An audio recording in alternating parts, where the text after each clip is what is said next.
He raised the most important child who ever lived. He protected him from a king who wanted him dead. He taught him a trade, gave him a name, and handed him a bloodline that reached all the way back to the throne of David. And in the entire Bible, from the first page to the last, this man never speaks a single word. Not at the birth, not on the road to Egypt with soldiers behind him, not when he found his 12-year-old boy missing for 3 days. Everyone else in the story gets lines. Mary sings, the angels announce, the shepherds tell everyone. But Joseph, the man standing closest to the whole thing, does exactly what he does every single time the book turns to him. He listens, he obeys, and he says nothing. And then something stranger happens. He disappears. One moment he is there, in a temple courtyard in Jerusalem, and after that the most documented life in history goes completely quiet about him. There is no death scene, no farewell, no grave named anywhere. By the time Jesus begins the work he was born for, the man who raised him is simply gone, and the book never tells you where he went. So this video is going to treat that silence like what it actually is, a missing person. We are going to take the question the Bible never answers out loud, what happened to Joseph, and we are going to follow every real clue the text quietly left behind. Because it did leave clues. 3 of them are hiding in plain sight, and when you line them up, they tell you roughly when he died and why nobody wrote it down. And by the end, I think you will see that the silence around this man is not a hole in the story. It might be the most honest thing the Gospels ever did. Let's get into it. If you had lived in Nazareth back then, and someone had asked you about the carpenter at the end of the lane, you would have shrugged. There was nothing to tell. A quiet man, good with his hands, kept his head down, did honest work, went to synagogue. The kind of neighbor you forget you have. Nobody in that village had the faintest idea that the most important human drama in the history of the world was unfolding inside that little house, and the man at the center of it was the last person on earth who would have told you. Here is the fact that unlocks the whole man, and once you see it, you cannot unsee it. Go through all 4 Gospels, every scene Joseph is in, every moment the camera of the text turns to him, and count the words that come out of his mouth. The number is 0, not a sentence, not a phrase, not a single quoted syllable. Mary gets a question for the angel and a song that shakes the rafters. Even the shepherds get lines. Joseph, the man the whole infancy story runs through, is given no dialogue at all. He is the great silent figure of the New Testament. Now, silence in a person can mean 100 things. It can mean weakness. It can mean he had nothing to say. But watch what the text does instead of giving him words, because it is one of the most deliberate character portraits in the Gospels, and it is built entirely out of actions. Every time God needs something from Joseph, it comes to him the same way, in a dream. And every single time, Joseph wakes up and just does it, immediately, without a word of argument. Count them, because Matthew clearly wants you to. 4 times, God speaks to this man in his sleep. The first time, Joseph has just discovered that Mary, the woman he is pledged to marry, is pregnant, and he knows the child is not his. Matthew tells us he was a righteous man, and the Greek word there carries the weight of a man who takes God's law seriously. By that law, he had every right to expose her publicly, to make an example of her. It could have destroyed her, and instead, this quiet carpenter decides to divorce her privately, to absorb the shame himself rather than let it fall on her. That is who he is before God ever says a word to him. A man whose first instinct, even when he believes he has been betrayed, is mercy. And then the dream comes. An angel tells him not to be afraid to take Mary as his wife, that the child is from God, and that he is to name the boy Jesus. Watch what Joseph does. He does not ask how. He does not ask why. He does not demand a sign the way so many others in the Bible do.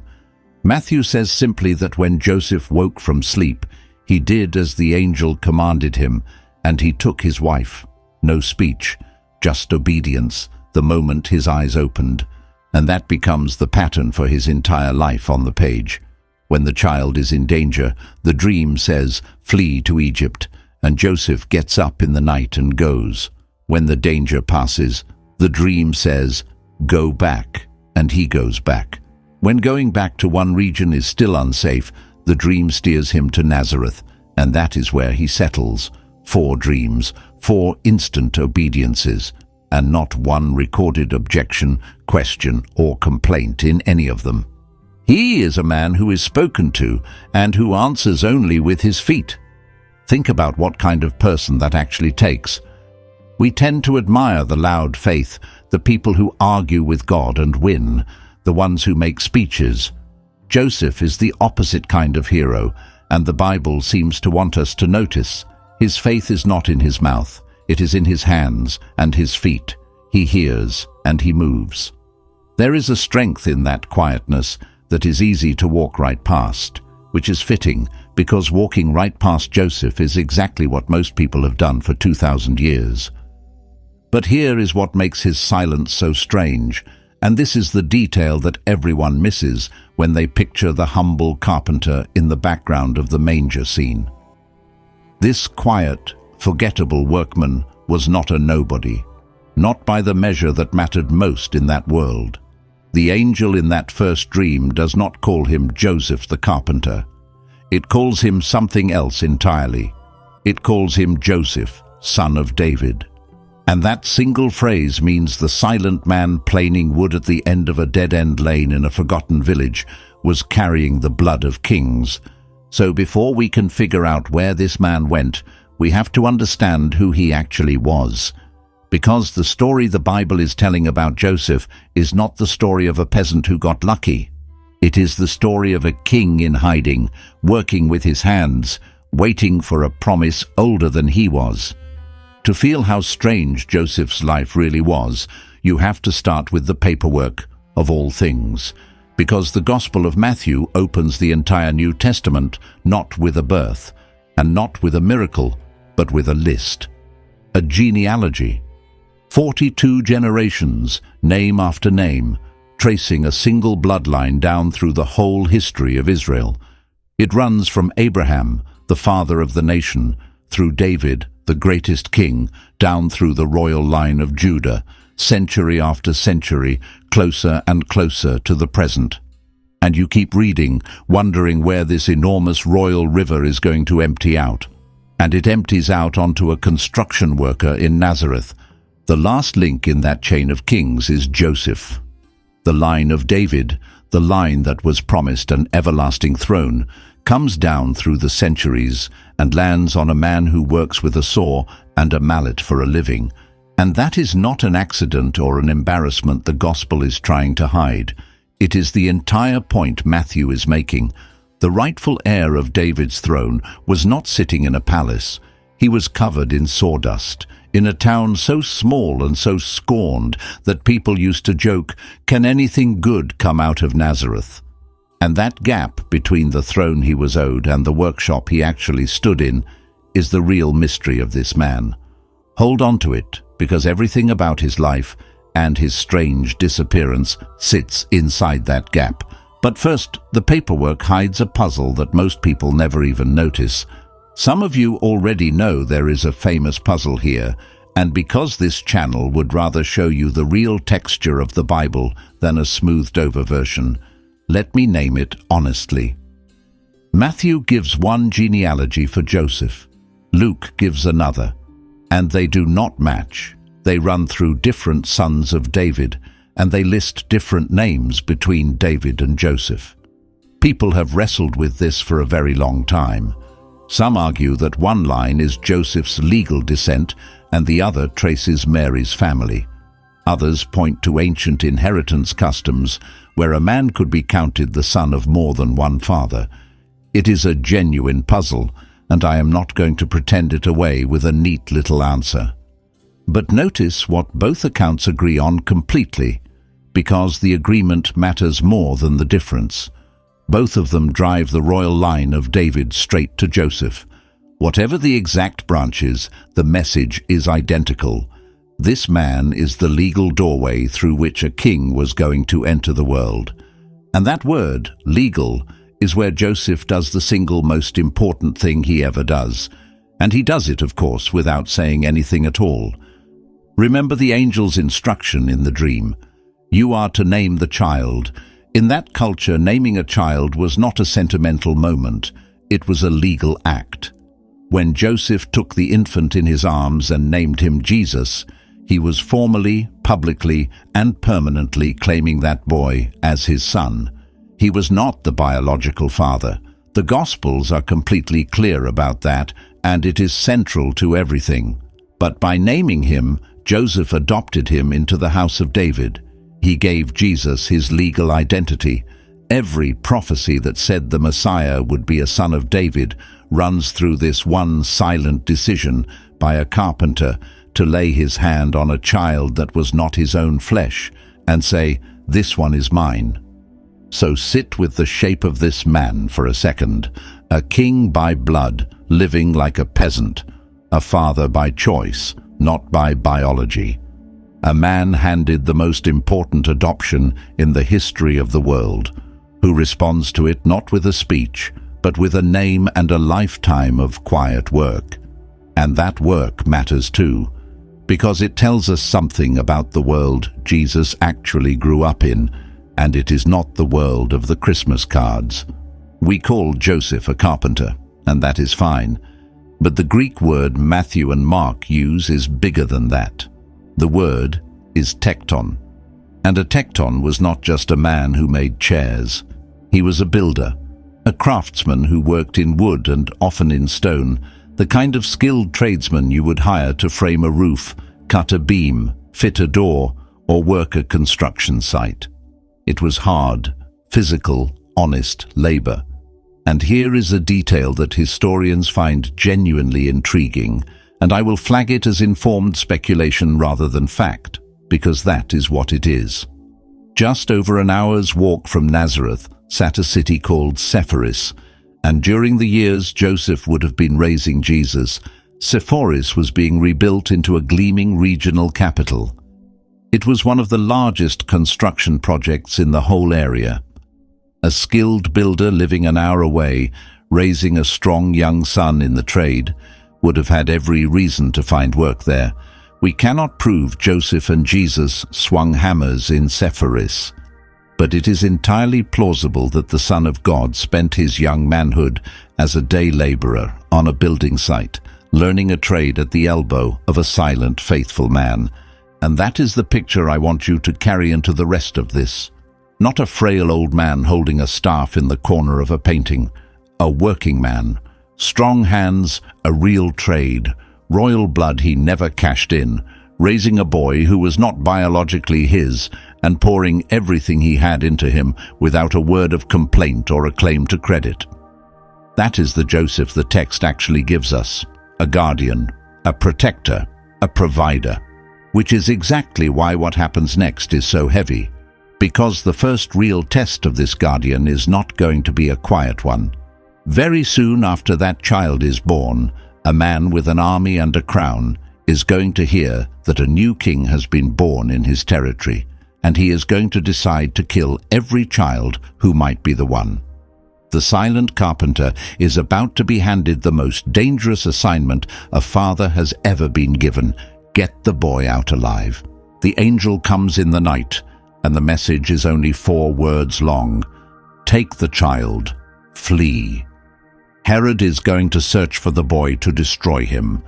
And Joseph does what Joseph always does. He does not wait for morning. He does not pack carefully or say goodbye to the neighbors.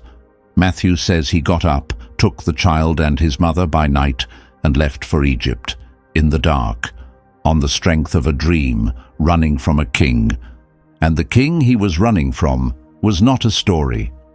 Herod the Great was real, and he was exactly the kind of man who would do what Matthew says he did. This was a ruler so paranoid about threats to his throne that he executed members of his own family, including his own sons, on the mere suspicion of disloyalty. There is even a grim old line that it was safer to be Herod's pig than Herod's son. So when word reached this man that travelers from the east were asking where to find the newborn king of the Jews, he did not shrug it off. He gave an order to kill every boy in Bethlehem under the age of 2, just to be sure, just to catch the one child he was afraid of in the net. And the only reason the child at the center of this entire story survived that night is a carpenter who trusted a dream enough to walk into the desert with his family before the soldiers ever arrived. Think about the ordinary, brutal difficulty of what Joseph actually did. He took a young mother and a newborn and crossed a wilderness to a foreign country with no plan, no job waiting, no family there, running on nothing but a warning he received in his sleep. He became a refugee to keep the boy alive. The savior of the world spent his earliest days as a child on the run in a foreign land because his guardian got up in the night and moved. Now, if that flight into Egypt is ringing a faint bell in the back of your mind, it should. Because Matthew is doing something here that is easy to miss, and once you catch it, this whole section of the story lights up. He is telling you very deliberately that you have seen this man before, not this exact man, but his shadow. There is another Joseph in the Bible, and Matthew has built this Joseph to rhyme with him on purpose. Go back to the very first book of the Bible, to the patriarch Joseph, the one with the coat of many colors. Line the two men up side by side and watch the echoes stack. The first Joseph is a dreamer, a man who receives the future in his sleep. The second Joseph is a dreamer, a man God speaks to only in dreams. The first Joseph has a father named Jacob, and when Matthew lists the genealogy, he tells us the second Joseph also has a father named Jacob. That is not a coincidence Matthew stumbled into. That is a signal planted in the paperwork for anyone paying attention. And it keeps going.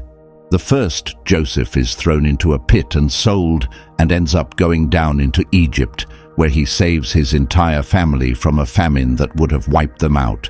The second Joseph takes the child and goes down into Egypt to save the one who will rescue the whole world from death. The first Joseph is a man of extraordinary self-control and purity who refuses to betray his master even when it costs him everything. The second Joseph is a man of extraordinary restraint who takes a pregnant woman as his wife and guards her honor and asks nothing for himself. Two Josephs, two dreamers, two journeys into Egypt, two men who save the family that the promise depends on. Because here is what Matthew is actually claiming when he paints Joseph this way. He is telling you that God is doing the great rescue again. The first time, God brought his people down into Egypt and then called them out of it to make a nation. Matthew even quotes the old prophet directly. "Out of Egypt I called my son."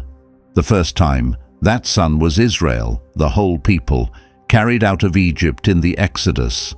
Now Matthew puts those same words over the head of one child, carried down into Egypt in the arms of a carpenter, and about to be carried back out.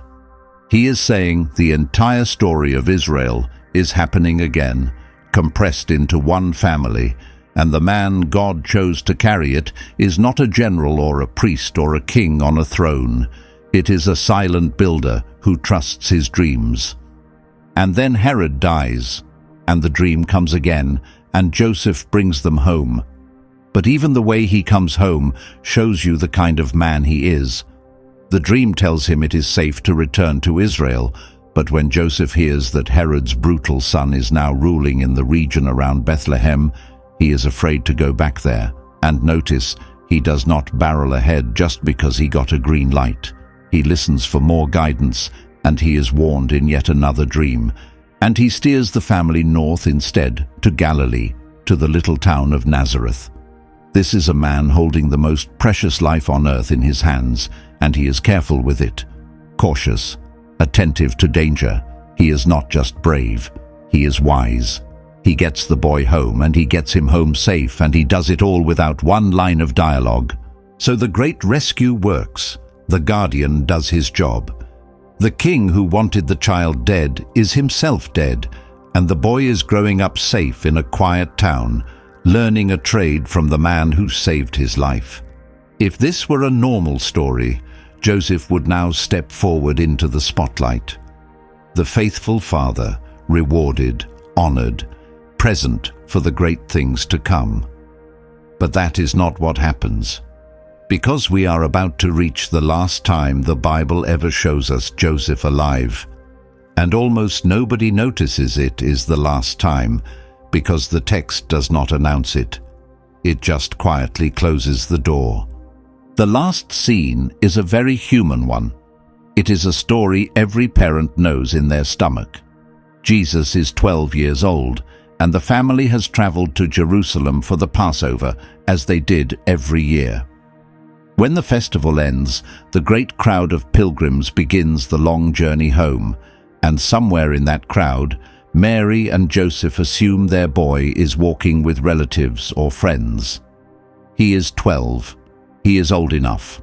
They travel a full day before they realize he is not with them anywhere in the caravan, and the bottom drops out. They turn around, they go back to Jerusalem, and they search. For 3 days, Luke says. 3 days of a mother and a father moving through a huge, crowded city, checking every place, imagining every worst thing, unable to find their child. Any parent who has lost sight of a kid in a supermarket for 90 seconds can multiply that feeling by 3 days and a foreign city, and start to feel what these two felt. And Joseph is right there in it, searching, frightened, a father in agony, present, fully present, for what turns out to be the last time. And then they find him. He is in the temple, sitting among the teachers, listening and asking questions, and everyone around him is amazed at his understanding. And Mary, flooded with the specific anger that only comes from 3 days of terror, says the line, "Son, why have you treated us like this? Your father and I have been searching for you in great distress." Notice who speaks. Mary. It is Mary who says, "Your father and I." Joseph is standing right there. The text places him in the scene, but even here, at the emotional peak of the whole episode, Joseph does not get a word.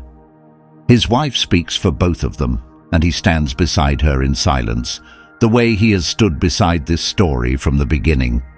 And the boy answers with the first recorded words of Jesus in the entire Bible, and they are quietly devastating if you are standing in Joseph's sandals. "Why were you searching for me? Did you not know that I had to be in my father's house?" Sit with that for a second from Joseph's side of it. This man has spent 12 years being the only father this child has known. He taught him to walk, to pray, to hold a chisel. He crossed a desert to keep him alive.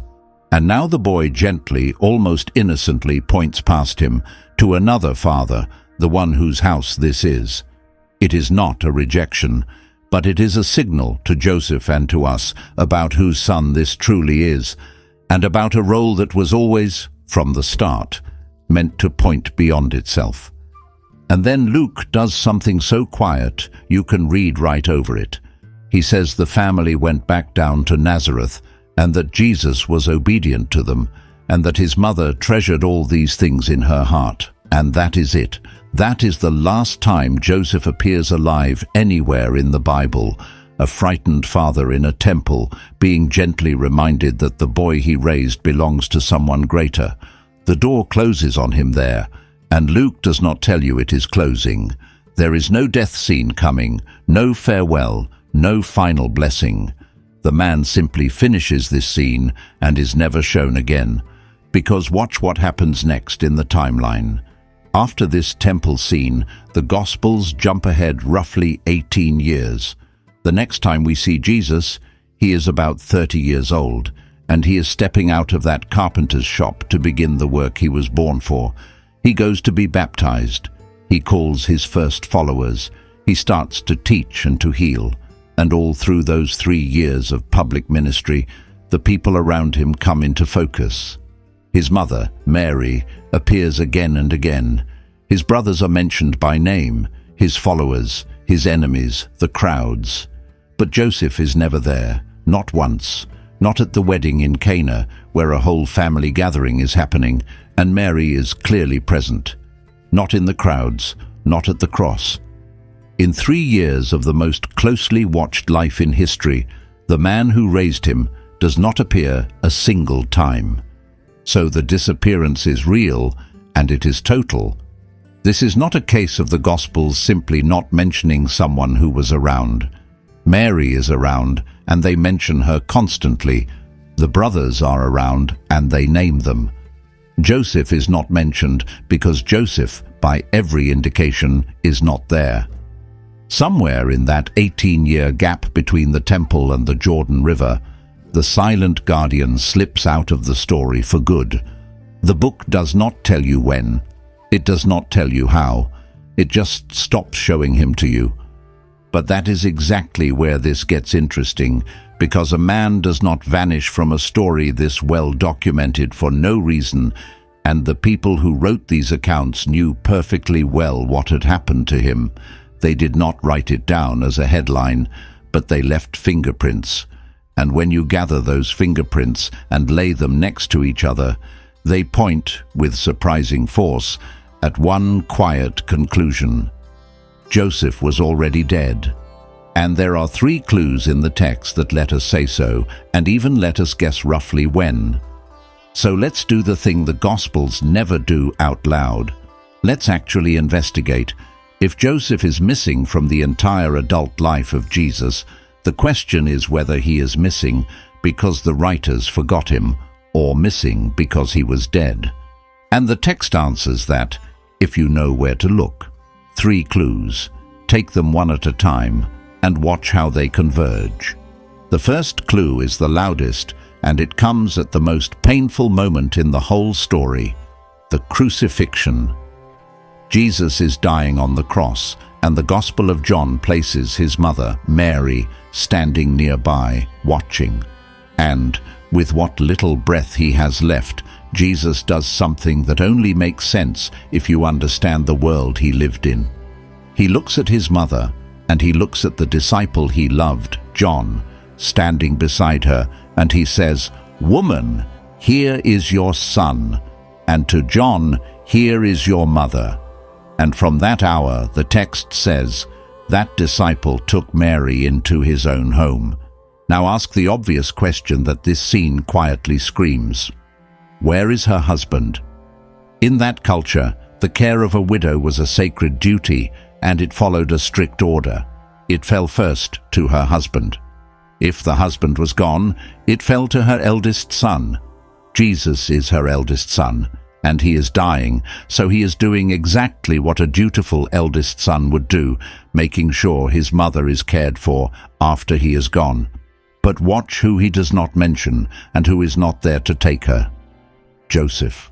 If Joseph were alive, this entire scene would be unnecessary. Mary would go home to her husband. The fact that her care has to be handed off at all and handed to a disciple rather than to family tells you that the man who should have been standing there holding her up was already in the ground. The silence of Joseph at the cross is not neglect. It is a headstone. The second clue is subtle, and it is the kind of thing you only catch when you read two Gospels side by side. In the town of Nazareth, the people who watch Jesus grow up are astonished when he starts teaching, and they try to place him, to cut him back down to the boy they remember. In Matthew's account they say, "Is this not the carpenter's son? Is not his mother called Mary?" That is normal. That is how you identified a man in that world, by his father. But go to Mark's account of the very same moment, and something has changed. In Mark, the crowd says, "Is this not the carpenter, the son of Mary?" Read that again. Not the carpenter's son, the son of Mary. And in that culture, that was a strange, almost pointed way to speak. A man was named after his father his entire life. even long after that father had died. To call a grown man the son of his mother was unusual, and scholars have argued about exactly what it signals. But the most natural reading, the one that fits everything else, is that by this point, Joseph was so long gone, so firmly in the past, that the village instinctively reached for the living parent to identify him. His mother is who is left. And notice the other half of that same line in Mark. They do not call Jesus the carpenter's son. They call Jesus the carpenter. He is the tekton now. He is the one running the shop, doing the trade, known around town as the builder. And that points to something quietly sad and completely ordinary. When a father died, the eldest son took over the family business.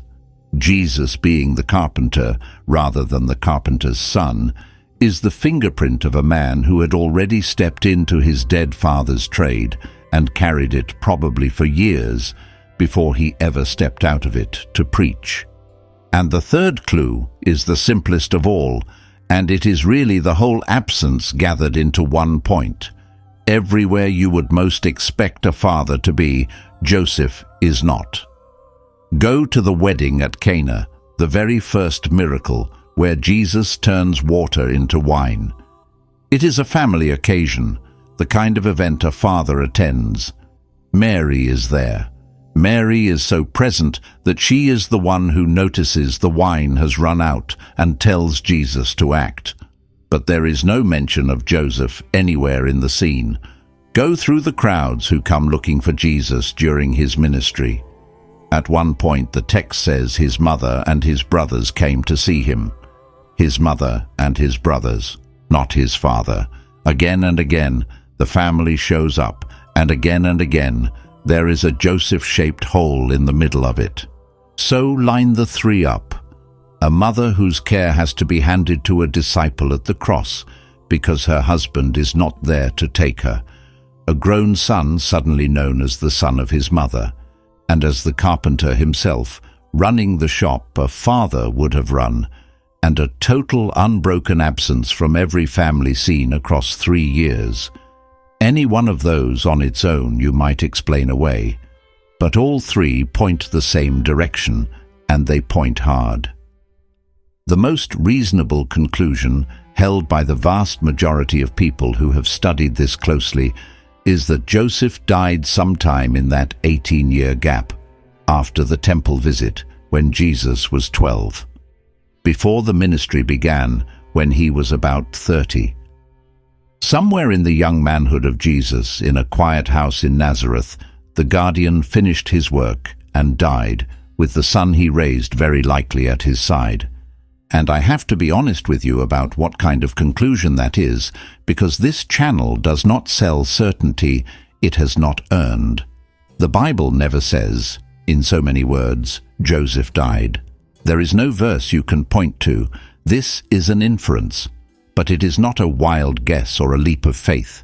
It is a conclusion built from 3 independent clues that all lean the same way, the exact kind of reasoning a careful reader is supposed to do. The text left the pieces on the table on purpose, trusting us to put them together. And when you do, the picture is quiet and clear and a little heartbreaking. The man who got the boy out of Egypt did not live to see what the boy became. Quick pause here, because this is exactly the kind of thing this channel exists to do. If you would rather actually read the clues the Bible leaves, instead of the flattened version where nobody ever asks where Joseph went, then subscribe. Every week we take one thing people are sure they already understand or have never thought to question, and we go back to the real text and the oldest sources and find out what is genuinely there. And stay with me, because we are about to reach the strangest part of all. The Bible refuses to describe Joseph's death, but that does not mean nobody ever tried. There is an ancient account of exactly how this man died, and it is where one of the most beautiful ideas in all of Christianity actually comes from. It honestly helps these deeper readings reach people who have only ever heard the surface version. All right, So the canonical Gospels close the door on Joseph and never open it again. But the early church could not leave that door closed. Think about it from their side. This was the man who raised the Lord. The community loved him, honored him, told stories about him, and there was this aching blank where his ending should be. And when the record goes silent about someone people love, something always rushes in to fill the space. It happened with the beginning of Mary's life, and it happened here, at the end of Joseph's. A tradition grew up to give the silent man the death scene the Bible never gave him. There is an ancient text written centuries after Joseph lived, called The History of Joseph the Carpenter. And I want to be completely clear about what it is before we go a step further, because on this channel the honesty is the whole point. This is not scripture. It is not in the Bible. It was never accepted as history in the way the Gospels were. It is a later devotional work, the kind of pious storytelling the early church produced to honor its heroes and fill in the gaps. So do not hear what comes next as fact. Hear it as the picture the early Christians painted, in love, over a blank they could not bear to leave empty. And here is the picture it paints. In this account, Joseph lives to be very old. 111 years old, the text says, an age meant to signal a life fully completed, blessed to the very end. And when the time finally comes for him to die, he is not alone and he is not afraid. He is in his own home, in his bed, and the two people at his side are Mary and Jesus. The account describes Jesus himself sitting with his dying foster father, comforting him, holding him through his fear, promising him that death has no power over him. The silent man who spent his whole life caring for that child is, at the end, cared for by him in return. He dies gently, in peace, with the Lord holding his hand. Now, is that literally what happened? We cannot possibly know, but you can see immediately why this image took such a deep hold, and why it mattered so much, because look at what it gave the church. It gave them a picture of the best possible way to die, not violently, not alone, not in fear, but at home, at peace, with your work finished, and the Lord himself right there beside you. And out of that picture grew one of the tenderest traditions in all of Christianity. Joseph became known as the patron of a holy death. For centuries, Christians facing the end have prayed to die the way Joseph was said to have died, in peace, unafraid, with Jesus at the bedside. The man who never spoke a word in the Bible became, in the hearts of millions, the very model of how to leave this life well. And that same tradition, the old stories that grew up around Joseph, quietly answers another question you might have been carrying this whole time. Because if you know your Gospels, you know that Jesus is described as having brothers. James, Joses, Judas, and Simon are named, along with sisters. So where do they fit around this silent carpenter? And here, honestly, the Christian world has never fully agreed, and I am going to give you the real map rather than pick a side for you, because people I deeply respect land in different places on this. One ancient view, especially strong in the Eastern Church, comes straight out of these old traditions about Joseph. It says Joseph was an older man, a widower, when he was betrothed to Mary, and that he already had children from a first marriage. On this reading, the brothers of Jesus are Joseph's children from before, older step-siblings in the household. A second view, which became common in the West, holds that these brothers were actually cousins or close kin, since the word for brother stretched that far in the language of the time. And a third view reads it in the most straightforward way, that after Jesus was born, Joseph and Mary went on to have children together in the normal way, and these are those children. Each of these views has been held by serious, faithful people for a very long time. What matters for our story is simpler than the debate. Whichever one is true, they all agree that Joseph presided over a real, full, ordinary household. He was not a symbol in a painting. He was the head of a busy home, with children underfoot and mouths to feed and a trade to run. And that ordinary household is the last thing the record really lets us see of him. Not a miracle, not a martyrdom. A working man in a full house, teaching his trade, raising his children, keeping the boys safe, and then, at some quiet point, nobody thought to write down, laying down his tools for the last time. He got no death scene in Scripture because, in a way, he needed none. His life was the message, faithful in the small, daily, unglamorous work of protecting and providing, right up until the end. Which brings us to the question underneath all the others, the one this whole investigation has been circling. We have figured out, as best anyone can, roughly when Joseph died, and what the oldest traditions imagined his death was like. But there is a deeper why still sitting there, unanswered. Why did the Bible do this to him? Why erase the death of such an important man, leave him without a single line of dialogue, and quietly write him out of the story right before the most important part begins? It feels almost like a slight, but I do not think it is. I think it is the most fitting thing the Gospels could possibly have done. And once you see why, you will never look at this silent man the same way again. There is one thing here worth turning over slowly, because it changes how the whole silence feels. We keep treating Joseph's disappearance as a loss, a gap, something missing that should have been there. But what if it is not a gap at all? What if the silence and the vanishing and the total absence of a single recorded word are not the story failing to describe Joseph? What if they are the most accurate description of him the Bible could possibly give? Because look at what his actual job was from the very beginning. Joseph was a guardian, a protector, a foster father. And the strange, quiet truth about that kind of role is that doing it well means slowly making yourself unnecessary. A guardian's whole purpose is to get the child safely to the point where the child no longer needs guarding. The better you do it, the less you are needed at the end.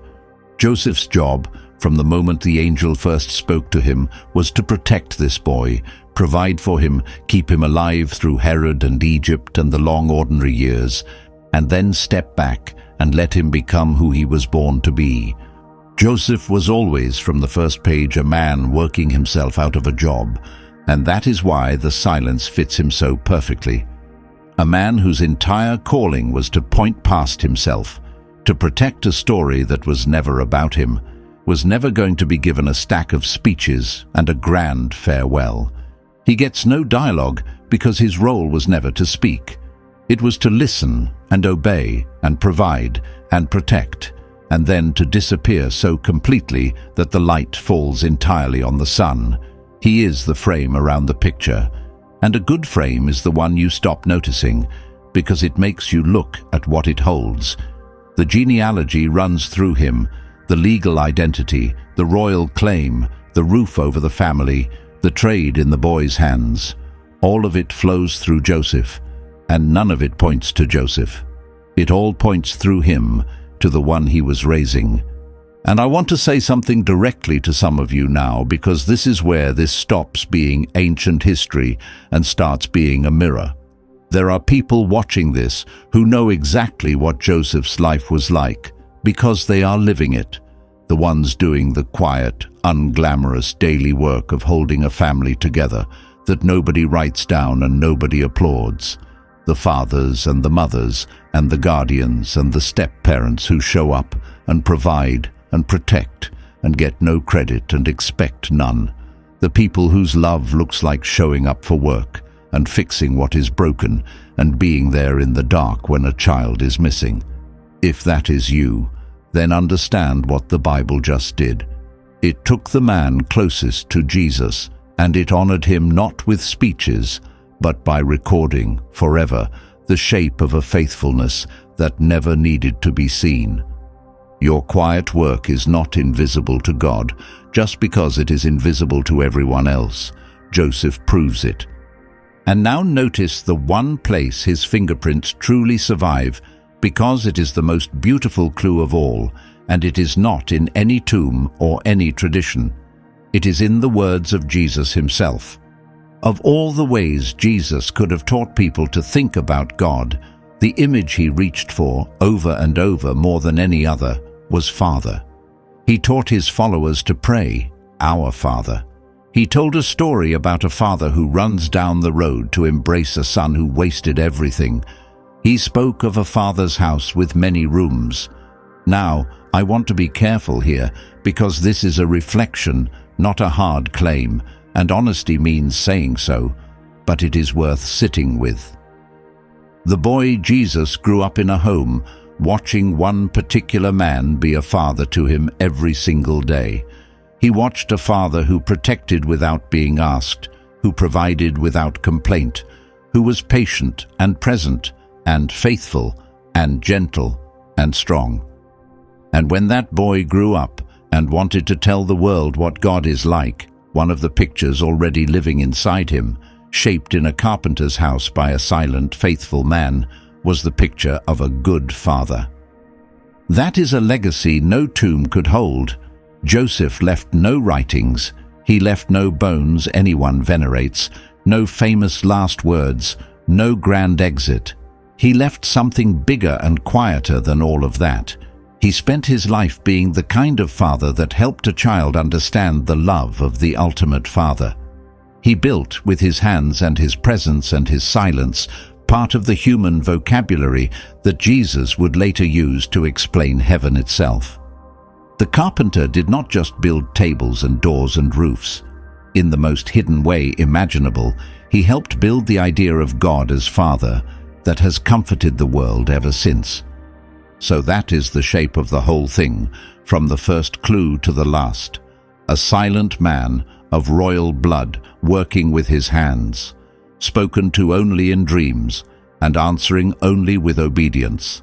A second Joseph, carrying a child down into Egypt to save the promise. A frightened father in a temple, being gently reminded whose son the boy really was. And then a quiet vanishing, in an ordinary house, in the young manhood of Jesus, mourned in 3 small clues the writers left behind for anyone who cared enough to look. He was never going to get a monument. He was the man who built the setting for the greatest story ever told, and then stepped out of the frame so you would look at the son instead of the carpenter. Which brings us all the way back around to where we started, to a pair of hands and a plank of wood, and a man nobody in his village ever looked at twice. We started with a question that sounded simple. What happened to Joseph after Jesus was born? And the easy thing to do with a silence like his is to fill it with a made-up answer, to pick a legend and pretend it is history, or worse, to just skip him the way most people have for 2,000 years, as if the man who raised Jesus were a piece of furniture in the manger scene. But we did the harder, better thing. We treated his silence with respect, and we followed the real clues the text left behind. A guardian who obeyed 4 dreams and never argued once. A king in hiding, working a trade, who made a child his own with nothing but a name. A second Joseph, saving the promise the way the first one did. A father who vanishes in an 18-year gap, whose death the Bible refuses to describe, but whose absence at the cross, and in the crowds, and in the shop that his son now runs alone, quietly tells you he was already gone. And under all of it, a faithfulness so complete that it never needed to say a single word to be heard. That is the whole reason this channel exists, to open the book back up and read what is actually on the page, especially the quiet places most people walk right past, where the truth turns out to be deeper and gentler than anyone told you. So here is the thought to carry out with you. The most important father in history never spoke a recorded word, never performed a miracle, and did not live to see the ministry that changed the world. He just showed up every day and did the quiet work and pointed past himself and disappeared. And maybe that is not the sad ending it looks like. Maybe it is the highest compliment the Bible could pay a man. He was so good at his job that in the end, the story could go on without him. Look at the workbench one more time. It is not empty because he failed. It is empty because he finished. If this made you see the quiet man in the corner of the manger with new eyes, subscribe, because the very next question grows right out of this one. We just brushed past those brothers of Jesus, named in the Gospels, and almost never explained. Who were they really? And why did the family who raised him spend years thinking he had lost his mind, before one of them became the leader of the whole church? The answer is stranger and more human than most people have ever heard. And the video on screen right now follows the other silent figure out of this same story, the mother who was handed to a disciple at the foot of that cross, and the mystery of what happened to her. Go ahead and click it. I think you will want to see where it leads.